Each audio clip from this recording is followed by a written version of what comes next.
The fact that you have struggled with this university that you love is a sign that you can use your education to improve the world that you are entering. I was on a roll when I entered the system of entertainment, theater, television, and film. In my first New York audition for a professional play, I landed the lead role. From that play, I got my first agent. From that agent, I got an on-screen audition. It was a soap opera. It wasn't Third Watch. It was a soap opera on a major network. I scored that role too. I felt like Mike Tyson when he first came on the scene, knocking out opponents in the first round. With this soap opera gig, I was already promised to make six figures, more money than I had ever seen.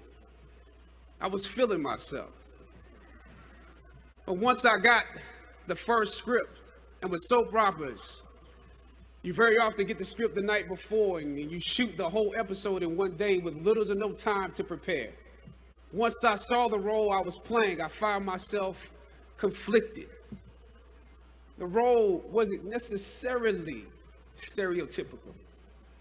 A young man in his formative years with a violent streak pulled into the allure of gang involvement. That's somebody's real story.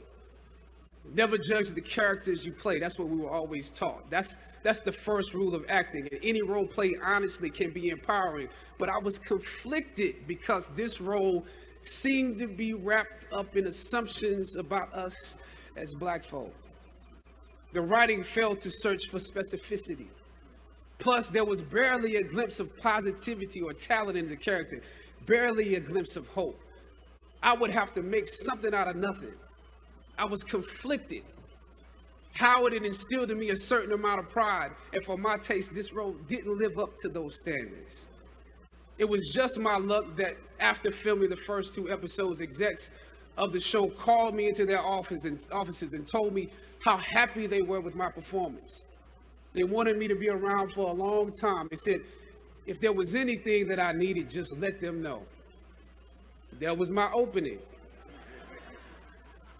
I decided to ask them some simple questions about the background of my character, questions that I felt were pertinent to the plot.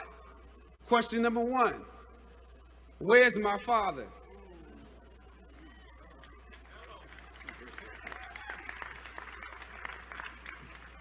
The exec answered, well, he left when you were younger.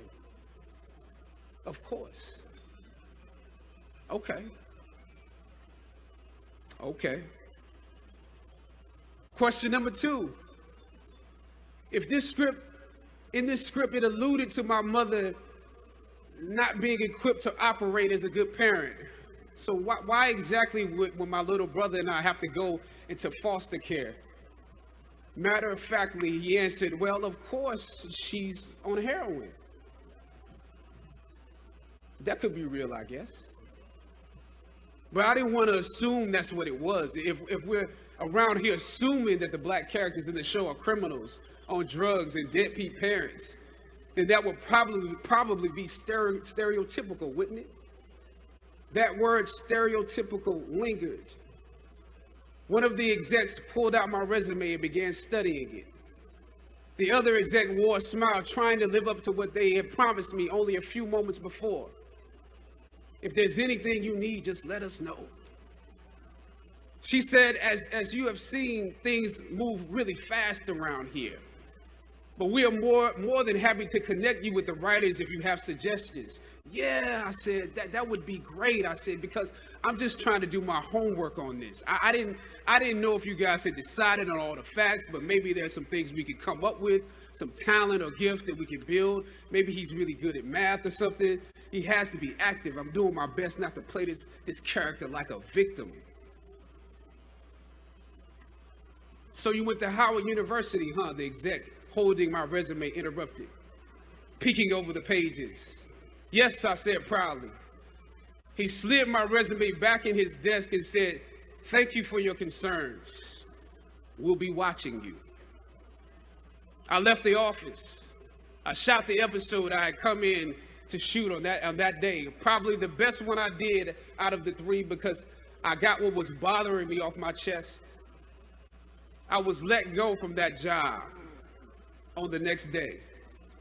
A phone call from my agent. They decided to go another way.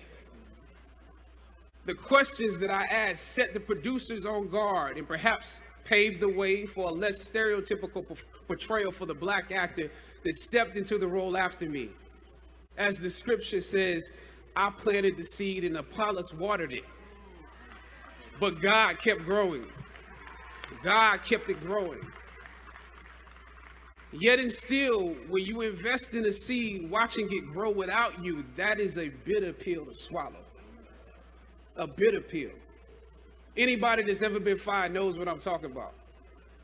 Even if you really don't want the job, when they let you go, it's like any breakup.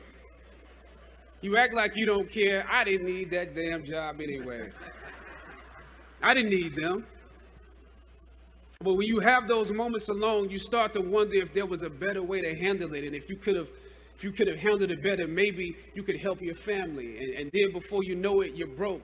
And you find yourself scraping together change just so you can ride the subway so that you can get the next job. And maybe if you could book something else, that would eclipse the feeling of doubt that's building. But it seems like you can't pay them to hire you now.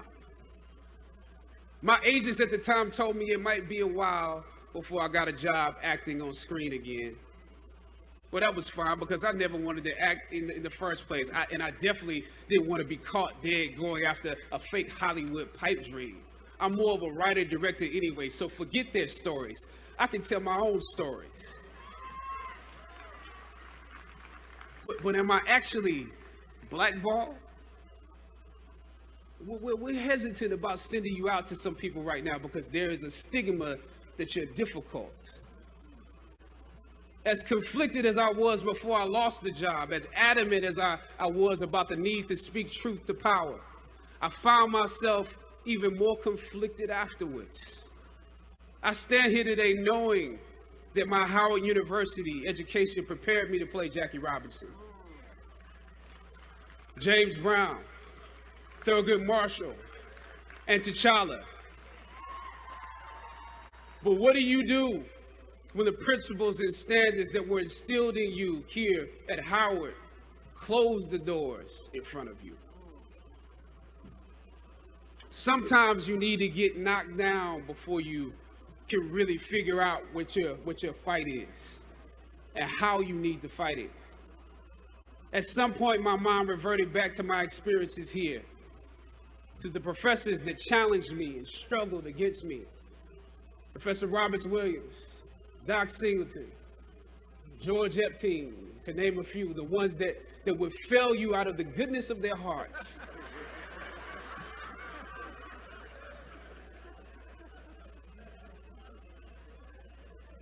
And this may be hard to grasp for some of you right now, but I even considered President Swagger and how negotiating with him was practice for a world that was considerably more cruel and unforgiving than any debate here, one that had no interest in my ideals and beliefs.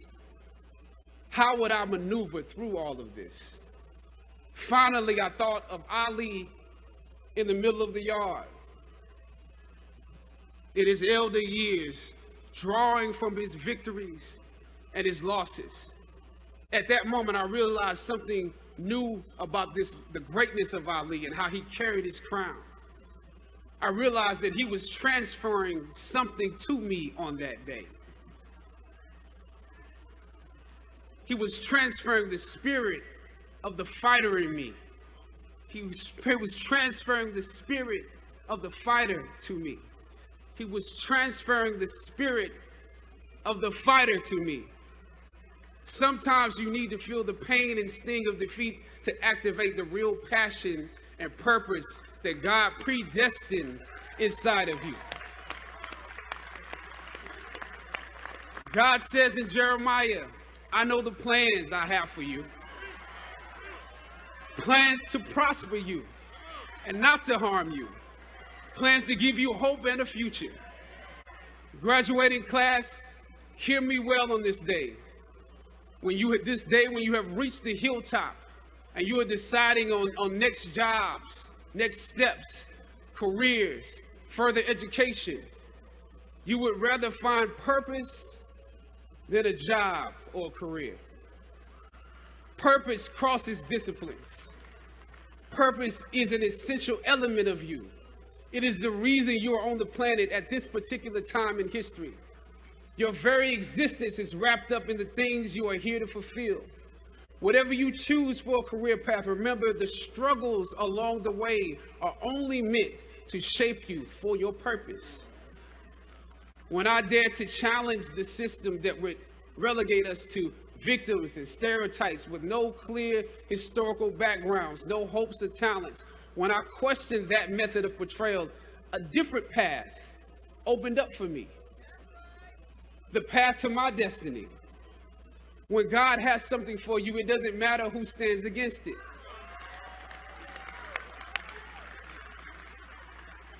God will move someone that's holding you back away from a door and put someone there who will open it for you. If it's meant for you,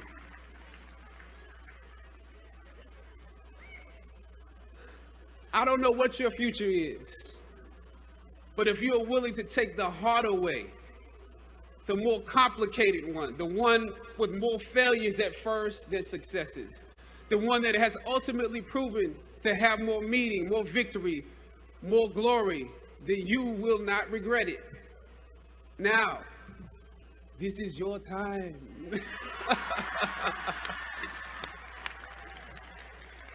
The light of new realization shines on you today. Howard's legacy is not wrapped up in the money that you will make, but the challenges that you choose to confront. As you commit to your past, press on with pride and press on with purpose. God bless you. I love you, Howard. Howard forever.